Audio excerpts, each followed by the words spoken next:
আজকে এখানে কিচ্ছু নাই, কত বড় বড় বস্তায় আপনার এই যে সিমেন্ট বালু ঢুকায় এগুলা মনে করেন হালাইতেছে। এগুলা মনে করেন এক একটা আপনার 1 টন পর্যন্ত, 1 টন 1.5 টন 2 টন পর্যন্ত আপনার তৈরি হয়। কিন্তু আজকে দেখেন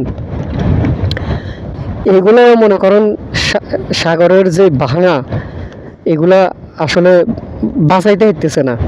এই যে দেখেন এই ফাটলটা ধরছে, এটাও হয়তো বা আজকে হয়তো আছে, কালকে আইলে দেখুন যে এটাও নাই। দেখেন কত বিশাল আকারে আপনার এই যে ভাঙতেছে। এই নদীর পাশের মানুষরা আসলে সবসময় আতঙ্কে থাকে। নদীর পাশের মানুষরা সবসময় আতঙ্কে থাকে, কারণ দেখেন এই যে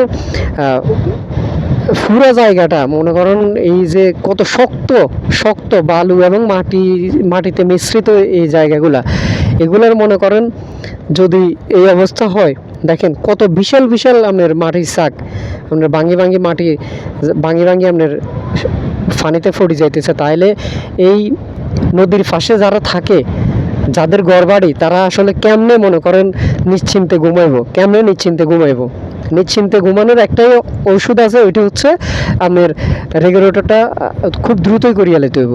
রেগুলেটরটা খুব দ্রুত করিয়া লাইলে অন্তত কিছু মানুষের যে যারা অনেক কষ্ট করে এই নদীর পাড়ে বসবাস করতেছে, তারা আসলে অন্তত কিছুদিন অন্তত থাকতে পারবো, কিছুদিন থাকতে পারবো। কারণ তারপরেও যে শক্তিটা, পানির যে শক্তিটা, এটা খুব কমে যাইব কই।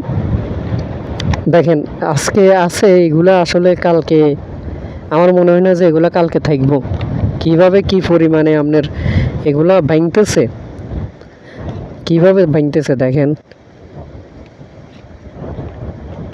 মানে এখানে যদি একা দাঁড়ায় থাকি আমার মনে হয় যে ভয় লাগবে, কি পরিমাণে পানির বাড়ি।